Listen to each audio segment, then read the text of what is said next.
मेरे आत्मीय विद्यार्थियों, हरिओम क्लासेज नरसिंहपुर में पुनः आपका हार्दिक अभिनंदन है। इससे पहले हमने William a girl with a basket by William C Douglas का फर्स्ट पार्ट हमने देखा।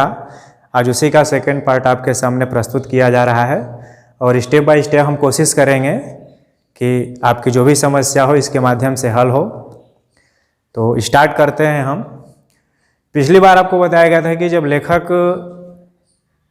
पूरे कृषि से, जो हमारे देश के कृषि का उपजाऊ क्षेत्र है, उससे जब बढ़ती है, जब रेलगाड़ी आगे बढ़ती है तो वापस फिर ट्रेन से जब उतरता है तो कैसे उसकी भेंट होती है। At one station my routine of talking to the people was interrupted. एक स्टेशन पर जैसे ही मैं उतरा, मेरा जो क्रम था आगे बढ़ने का, at one station my routine of talking, जो मेरा बात करने का जो क्रम था टू द पीपल, लोगों से, वाज इंटरप्टेड, उसमें बाधा पड़ती है। इंटरप्टेड मीन्स होता है बाधा पड़ना, रुकावट पड़ना। वो रुकता है लेखक, क्यों? As soon as I alighted a group of young children gathered around मी।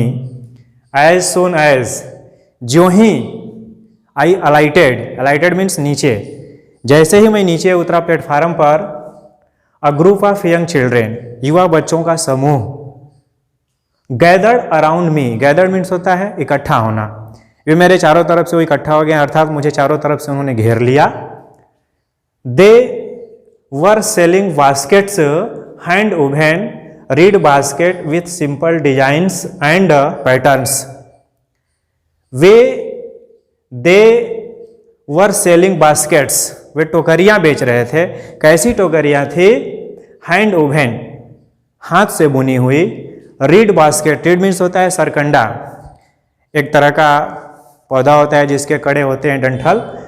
तो हैंड ओवन रीड बास्केट्स, वह सरकंडे की बुनी हुई टोकरियों को बेच रहे थे। विथ सिंपल डिजाइन्स, उनकी जो जो कारीगरी की गई थी वो बिल्कुल साधारण था।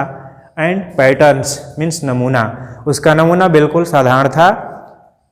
दे held the baskets high shouting words I did not know but conveying unmistakably their desire. They held the basket. Held means पकड़े हुए थे, किसको? टोकरियों को। हाई, ऊपर। Shouting words, shouting words मतलब चिल्ला रहे थे। I did not know, लेखक बता रहे हैं कि मैं समझ नहीं पाता, मैं उनकी भाषा को तो नहीं समझता, बट लेकिन conveying, जो अपनी भावना को प्रकट कर रहे थे, unmistakably, स्पष्ट रूप से, उसमें कोई संदेह नहीं था, देयर डिजायर, जो उनकी इच्छा थी, मैं उनकी भावनाओं को, इच्छाओं को समझ रहा था कि वो बच्चे मुझसे क्या चाहते हैं। दीज वर रिफ्यूजी चिल्ड्रेन, लेखक आगे बता रहे हैं कि वास्तव में बच्चे थे कौन। These were refugee, refugee means होता है शरणार्थी। चिल्ड्रेन, ये जो बच्चे थे ये शरणार्थी बच्चे थे।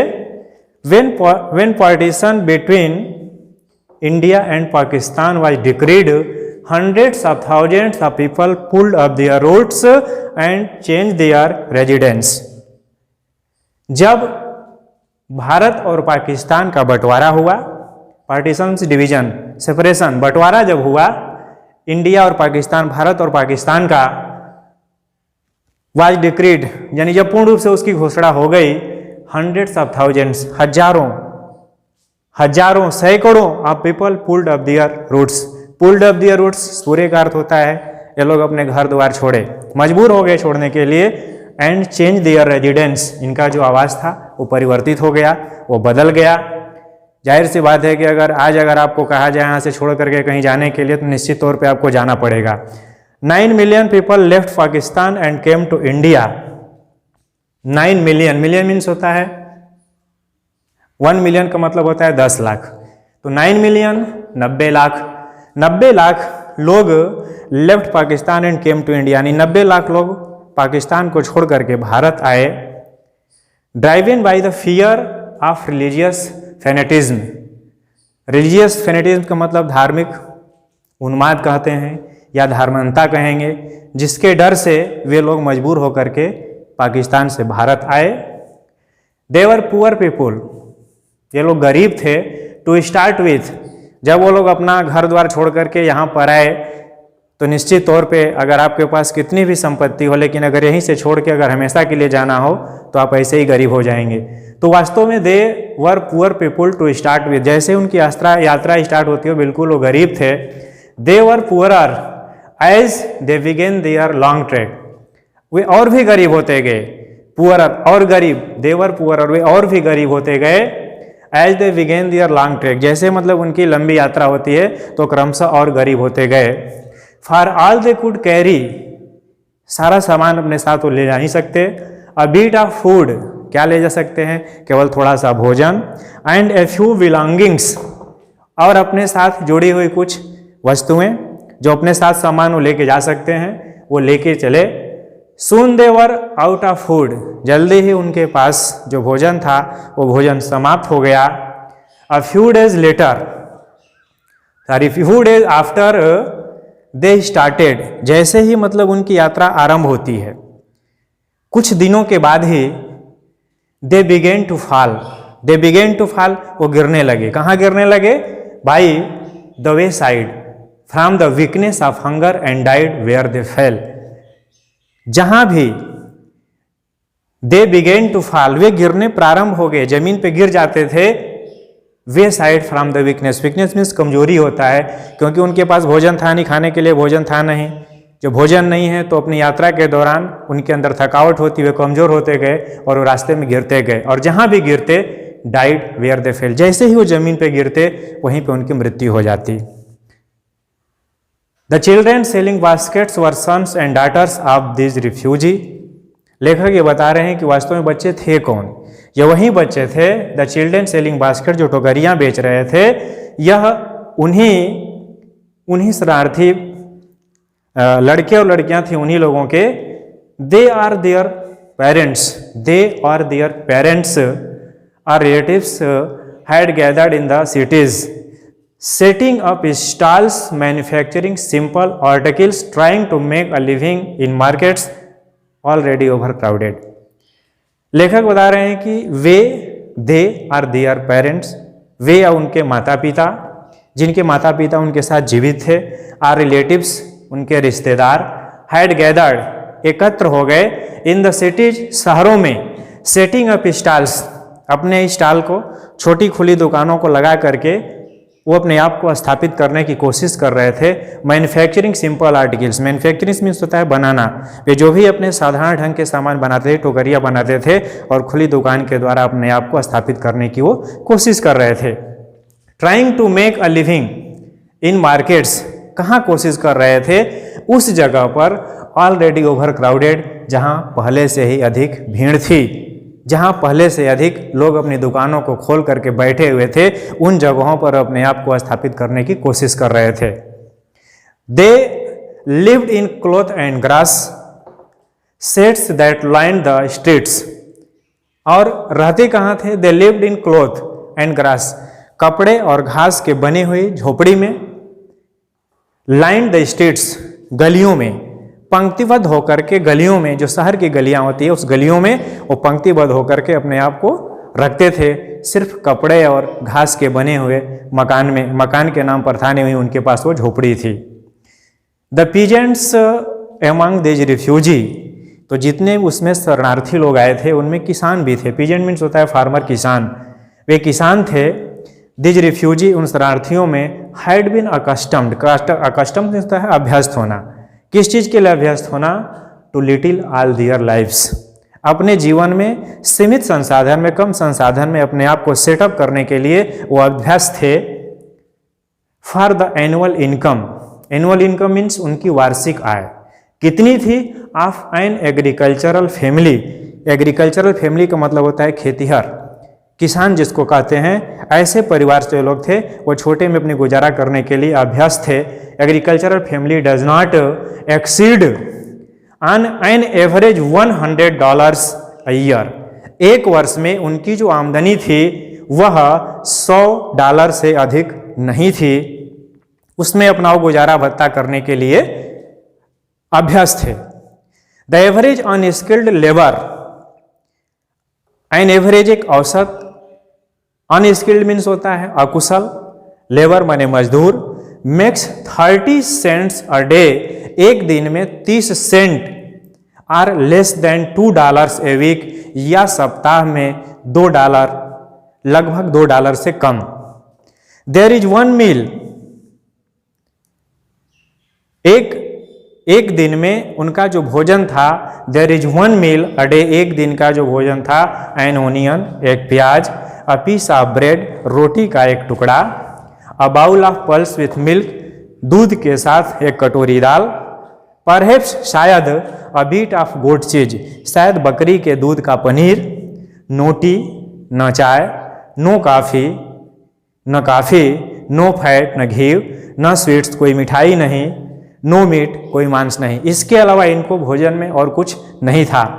$100 a year is not $2 a week, $100 year, वर्ष में $100 इज नॉट $2 ए वीक, सप्ताह में $2 भी नहीं।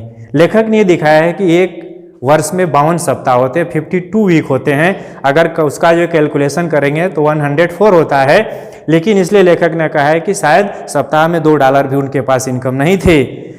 येट इवन दैट, बावजूद इसके, स्मॉल अमाउंट इज, जो छोटी आमदनी होती है, छोटी small amount is hard to earn, पैसे कमाना, उतने कम में भी पैसे कमाना, बाय सेलिंग बास्केट्स, जो लोग टोकरियां बेच रहे थे, टू पीपल टू पुअर, वो इतने गरीब थे, टू बाई देम, कि उनको वो खरीद भी नहीं सकते।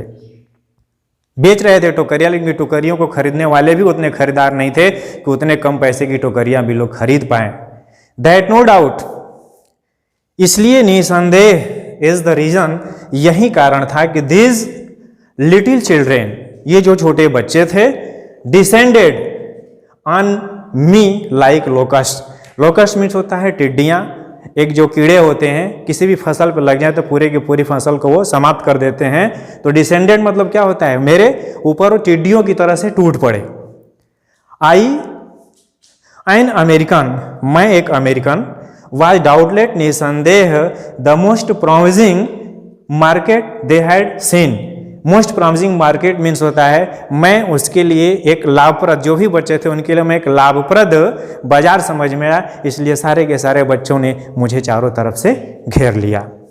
नेक्स्ट पैसेज में, I bought one tiny basket for a few annas, मैंने अबाट, मैंने खरीदा, टीनी मीन्स होता है स्मॉल, छोटी, मैंने एक छोटी टोकरी खरीदा, फ्यू आना, चूँकि ये 1950 में भ्रमण करने आए थे और आज की बात करेंगे तो 70 साल पहले उस पैसे की बहुत वैल्यू होती है। तो मैंने कुछ आने में एक टोकरी खरीदा, अनदर फ्रूट बास्केट, दूसरी फल की टोकरी, फॉर ए बीट, कुछ पैसे खर्च किए, उससे अधिक तो मुझे एक और मिल गई टोकरी, a beautiful waste paper basket, एक कागज की रद्दी टोकरी, फॉर ए रूपी, ₹1 में, a lovely sewing basket for ₹1, ₹1 में मैंने सिलाई के सामान को रखने के लिए एक छोटी टोकरी खरीदा, a few fans for an anna, or two apiece, एक आने या 2 आने, पैसे के हिसाब से मैंने कुछ पंखों को खरीदा, my arms were field,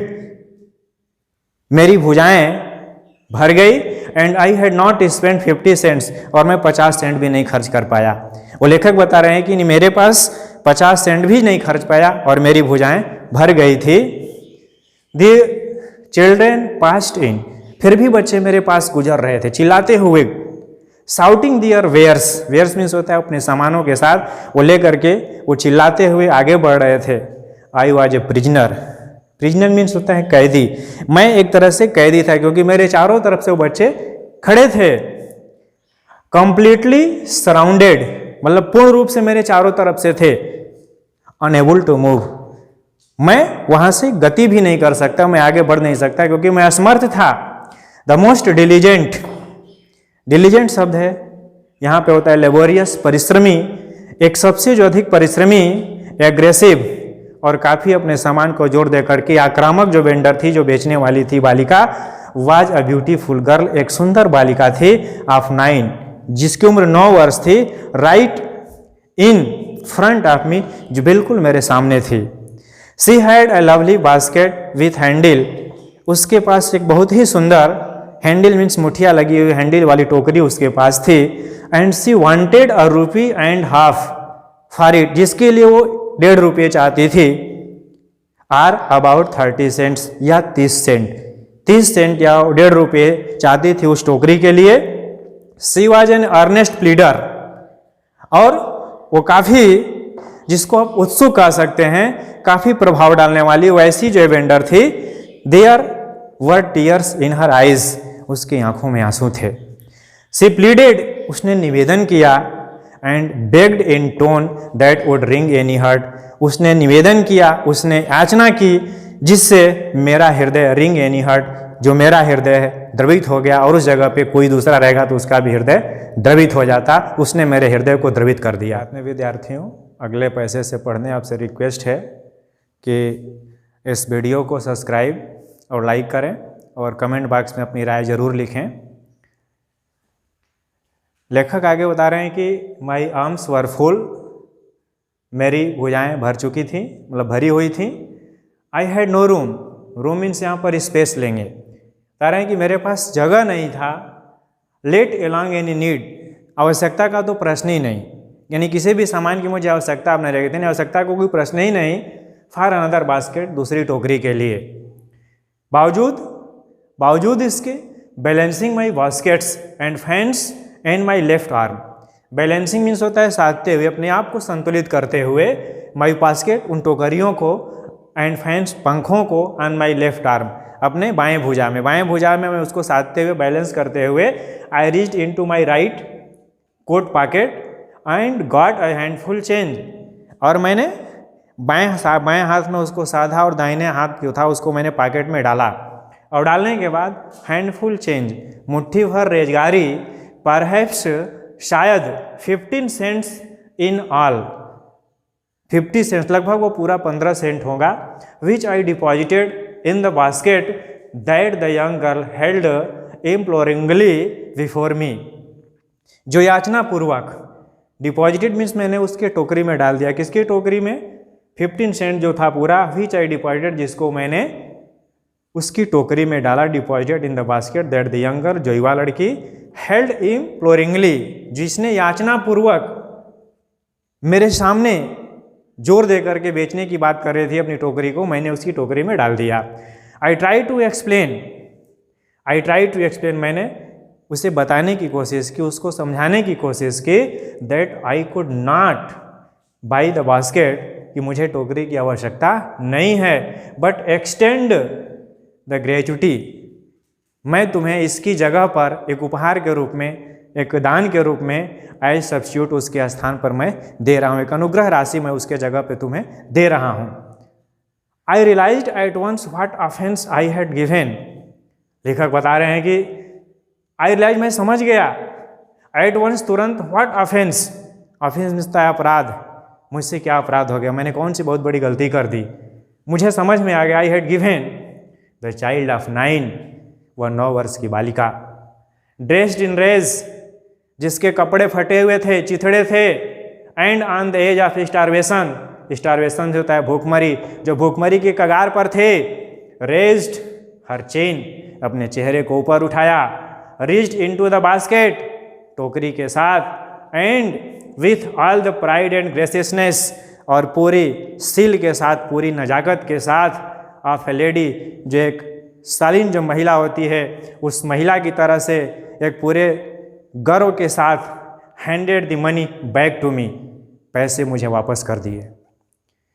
there was only one thing, मेरे पास केवल अब एक ही वस्तु रह गई थी, आई कुड डू, करने के लिए। आई बॉट द बास्केट, मैंने उस टोकरी को खरीदा। सी वाइप्ड हर आइज, उसने अपने आंसुओं को पोंछा। स्माइल्ड, मुस्कुराई। And dashed down to the platform, और प्लेटफार्म से वो सीधे भागती है, दौड़ती है। Headed for some grass hut that would have at least 30 cents that night, यह बताने के लिए, हेडेड हर फेस, अपने चेहरे को, उस घास की झोपड़ी में, जो लोगों की जो घास और कपड़े की बनी हुई झोपड़ी थी, वो अपनी झोपड़ी की तरफ दौड़ी। That would have at least, कम से कम उस रात उसके पास 30 सेंट थे। I told this story to Prime Minister Pandit Jawaharlal Nehru, यह कहानी मैं पंडित जवाहरलाल नेहरू को बताया, जो उस समय आज की बात नहीं है। उस समय जो हमारे देश के तत्कालीन प्रधानमंत्री जो पंडित जवाहरलाल नेहरू थे, मैंने उनको ये कहानी सुनाया। आई टोल्ड हिम, मैंने उनसे कहा, इट वॉज वन रीजन, यही वह कारण था, I had fallen in love with India, कि मैं भारत से प्रेम करता। वो बता रहे हैं कि यही कारण है कि मैं आज भारत से प्रेम करता हूँ। वो अपनी बात को दोहराते हुए कहते हैं, फिर लास्ट में और अंतिम पैसेज में वो बता रहे हैं, द पीपुल आई सा इन इंडिया, मैंने भारत में जिन लोगों को देखा, दोज इन द विलेज, जो गाँव में थे, as well as those in high office, या उच्च कार्यालय में है, बोथ प्राइड, सभी लोगों के अंदर गर्व की भावना, एंड लेवलिश सेंस ऑफ डिसेंसी, उनके अंदर श्रेष्ठता का भाव है, एंड सिटीजनशिप, जो एक सद्व्यवहार जो नागरिकता का होता है, वो नागरिकता का भाव है। They also have a passion, passion means होता है उत्साह, उनके अंदर उत्साह था। किस चीज़ का उत्साह? फॉर इंडिपेंडेंस, स्वतंत्रता, क्योंकि जिस वक्त आए हैं हमारा देश को अभी 3 वर्ष आज़ादी मिले हुए थे, तो सभी लोगों के अंदर आज़ादी का एक जज्बा था। दिस ब्यूटीफुल चाइल्ड, यह सुंदर बालिका, बोर्न स्क्वेलर, जो गंदगी में, एंड पॉवर्टी, गरीबी में, uneducated in both grammar and manner, जो व्याकरण की दृष्टि से और व्यवहार की दृष्टि से वो दोनों में अशिक्षित थी। फिर भी उसने क्या दिखाया? जो गरीबी में, गरीबी और गंदगी में पैदा हुई थी, व्याकरण और मैनर यानी व्यवहार और व्याकरण में, दोनों में वो अशिक्षित थी। Had given me a glimpse of the warm Saul of India, जिसने भारत की महान आत्मा का एक झलक प्रस्तुत कर दिया। तो इस वीडियो का ये अंतिम पार्ट रहा, और इसके बाद नेक्स्ट आपको दिया जाएगा।